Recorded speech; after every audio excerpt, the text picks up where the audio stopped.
Welcome to bird media. నేను మీ పవన్ కృష్ణమూర్తి.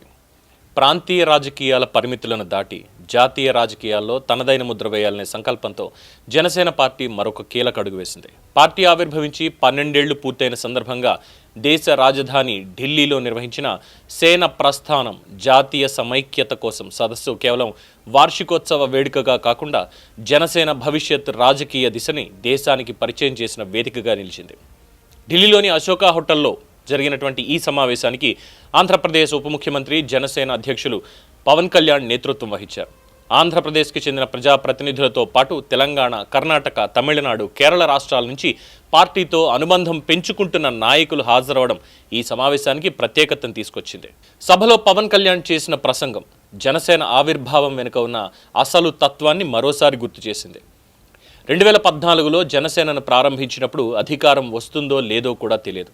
పదవుల కోసం కాదు, దేశం కోసం, సమాజం కోసం, బాధ్యతాయుత రాజకీయాల కోసం ఈ పార్టీని స్థాపించాను అని పవన్ మరోసారి స్పష్టం చేశారు. రాజకీయాలంటే కేవలం ఎన్నికల గణితం కాదని, సమాజాన్ని ప్రభావితం చేసే విలువల నిర్మాణం అని పేర్కొన్నారు. ప్రాంతీయ ఆకాంక్షల్ని గౌరవిస్తూనే జాతీయ సమగ్రతను కాపాడే రాజకీయ ప్రత్యామ్నాయంగా జనసేన పార్టీ నిలవాలి అన్నదే తమ లక్ష్యమని చెప్పారు. తెలంగాణ రాష్ట్ర ఏర్పాటంశాన్ని కూడా ప్రస్తావించినటువంటి పవన్ కళ్యాణ్ రాష్ట్ర ఏర్పాటుని తాము ఎప్పుడూ వ్యతిరేకించలేదని, కానీ కాంగ్రెస్ వ్యవహరించిన తీరు ప్రజాస్వామ్య విలువలకి విరుద్ధమని వ్యాఖ్యానించారు. రాష్ట్ర విభజన సమయంలో ప్రజల భావోద్వేగాలను పరిగణలోకి తీసుకోకుండా తీసుకున్న నిర్ణయాల వల్ల 2 రాష్ట్రాల ప్రజలు నష్టపోయారన్నారు. అదే ధోరణి ఇప్పటికీ కొనసాగుతోందని, తెలంగాణలో జనసేన నిర్వహించాలనుకున్నటువంటి సభకి అడ్డంకులు సృష్టించడం దానికి నిదర్శనమని విమర్శించారు. ప్రస్తుత రాజకీయ పరిస్థితుల్లో ప్రాంతీయత, భాష, వర్గాల పేరుతో సమాజాన్ని విడదీయాలనే ప్రయత్నాలు జరుగుతున్నాయని కూడా పవన్ కళ్యాణ్ ఈ సందర్భంగా ఆందోళన వ్యక్తం చేశారు.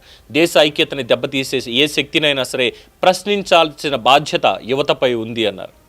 జనసేన గత 12 ఏళ్ల ప్రస్థానం కేవలం ఎన్నికల రాజకీయాలకే పరిమితం కాలేదని, దేశభక్తి, రాజ్యాంగ విలువలు, సామాజిక బాధ్యతలపై నిరంతరం చైతన్యం కల్పించే ప్రయత్నం చేసిందని చెప్పారు. పార్లమెంటు వర్షాకాల సమావేశాలకి ముందు జరిగినటువంటి జనసేన సదస్సు రాజకీయంగా కూడా ప్రాధాన్యత సంతరించుకుంది.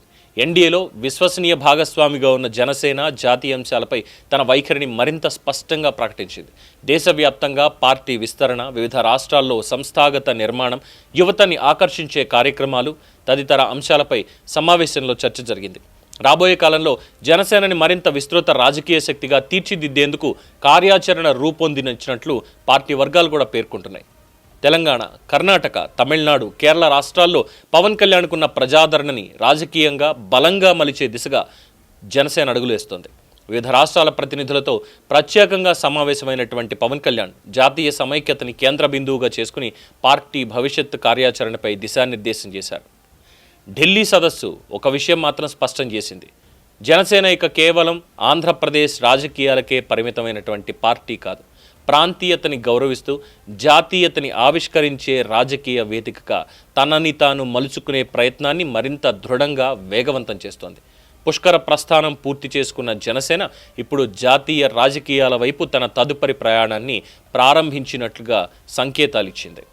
ఇది ఓవరాల్గా పవన్ కళ్యాణ్ గారు ఢిల్లీలో ఈరోజు పెట్టినటువంటి మీటింగ్లో ప్రధాన అంశాలు. అలాగే ఓవరాల్గా జనసేన సిద్ధాంతం ఏంటి అనే దానికి ఆయన చర్యలు అనూహ్యంగా ఉంటాయి. వర్మ ఎప్పుడేం చేస్తాడో తెలియదు, కానీ ఏం చెయ్యాలనేది ఆయన క్లారిటీ ఉంటుంది. అంటే ఆయన సినిమా డైలాగ్ని కాస్త చేంజ్ చేస్తే ఇలా ఉంటుందన్నమాట. ఏమన్నారు, తెలంగాణ గడ్డ మీద అడుగు పెట్టడానికి అసలు నువ్వెవుడు రా. తెలంగాణ ప్రభుత్వం మరియు పోలీసులు కూడా చాలా చక్కగా చెప్పారు. ఏమని చెప్పారంటే, శాంతి భద్రతల సమస్యలు తలెత్తుతాయి కాబట్టి మీరు ఏ ఫంక్షన్ హాల్లో, ప్రైవేట్ ఫంక్షన్ హాల్లో అయినా మీరు మీటింగ్ పెట్టుకోవడానికి వీలు లేదు, దయచేసి వాయిదా వేసుకోండి అని. మరి ఢిల్లీలో కూడా అశోకా హోటల్లో ఒక రాజకీయ నాయకుడు కానీ, ఆంధ్రప్రదేశ్ ఉప ముఖ్యమంత్రి కానీ, ఒక పార్టీ అధ్యక్షుడు కానీ ఢిల్లీలోకి వెళ్ళి అక్కడ పెట్టాడు మీటింగ్. మరి ఢిల్లీ పోలీసులు ఎందుకు చెప్పలేదు, ఆప్కా సౌత్ కా ఆద్మీయే, ఎందుకు వచ్చినావు ఇక్కడికి, నువ్వు వెళ్ళి ఏపీకి వెళ్ళి పెట్టుకో మీటింగ్, ఇక్కడ పెట్టొద్దు, ఇక్కడ హిందీ వాళ్ళు ఢిల్లీ వాళ్ళు వచ్చి కొడతారు ఏమనుకుంటున్నామని ఎందుకు పవన్ కళ్యాణ్ని అనలేకపోయారు? నువ్వెవడు ఇక్కడికి రావడానికని ఢిల్లీ ఎందుకు అనలేకపోయింది? ఢిల్లీలో కూడా మరి ఆమ్ ఆద్మీ పార్టీలు అంటే రాజకీయ పార్టీలు ఉన్నాయి, ఇంకా మిగతా చాలా రాజకీయ పార్టీలు కూడా ఉన్నాయిగా.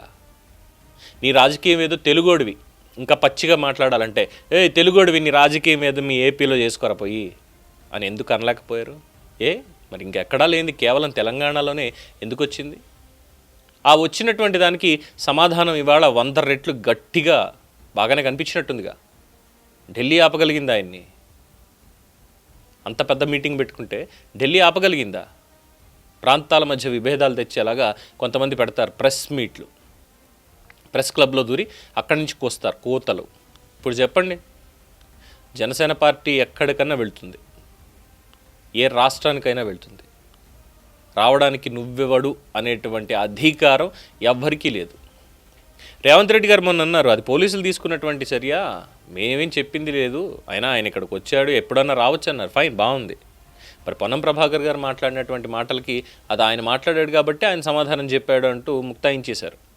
సో ఇప్పుడు కాంగ్రెస్ పార్టీకి టార్గెట్ చేశారు పవన్ కళ్యాణ్. కాంగ్రెస్నే కాదు, జాతీయ రాజకీయాలనే టార్గెట్ చేశారు.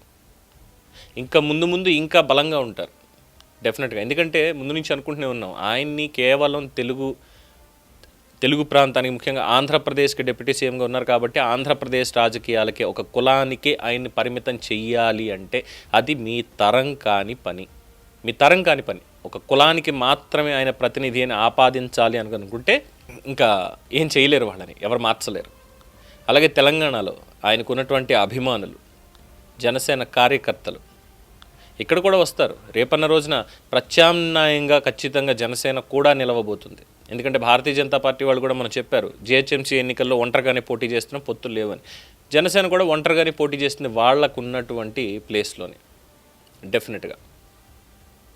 సో తెలంగాణకు వచ్చి ఆంధ్ర పార్టీ అని, అది ఆంధ్ర పార్టీ ఇంకోటి కాదు, అదొక రాజకీయ పార్టీ అంతే. ఏ ప్రాంతానికి ఉన్నటువంటి విలువ ఆ ప్రాంతానికి ఖచ్చితంగా ఉంటుంది, ఆ గౌరవం ఎలాగూ ఉంటుంది, అందులో ఎటువంటి అభ్యంతరం లేదు. Congress party, BJP, Aam Aadmi party, BSP, ఇలా ఎన్నో పార్టీలు తెలుగునాట వచ్చాయిగా. ఇక్కడ కూడా వాళ్ళ ఉనికి నిలుపుకుంటున్నాయిగా, పోరాటాలు చేస్తున్నాయిగా. మరి అలాంటిది జనసేన ప్రజల కోసం పెట్టినటువంటి పార్టీ. ఎక్కడైనా ప్రజలే, ప్రతి రాష్ట్రంలోనూ వాళ్ళ ఉనికి ఉంటుంది, ఖచ్చితంగా ముందుకి తీసుకెళ్తారు. సో తెలంగాణ నుంచి మాట్లాడినటువంటి మేధావులందరూ కూడా పవన్ కళ్యాణ్ మీద ఇప్పుడు పాపం చెవులు కళ్ళు మూసుకుని కూర్చున్నట్టున్నారు. ఇంకోసారి అనడానికి కూడా లేకుండా సమాధానం 100 రెట్లు చాలా బలంగా ఢిల్లీ నుంచి వినిపించినట్టుంది. అందుకే ఆయన పనేదో ఆయన చేసుకుంటూ అంటాడు, ఆయన అలాగే వదిలేస్తేనే మంచిది. లేదు మేము కెలుకుతాం, మేము ఆయన్ని ఎక్కడ పడితే అక్కడ ఆపుతాం, మా ఇష్టం వచ్చినట్టు మాట్లాడతామంటే రిజల్ట్ ఇలాగే ఉంటుంది. ఫర్దర్గా కూడా ఫ్యూచర్లో కూడా ఇదే రిజల్ట్ని ఎంజాయ్ చేయండి. ఇదే జనసేన కార్యకర్తల మనోభావం కూడా.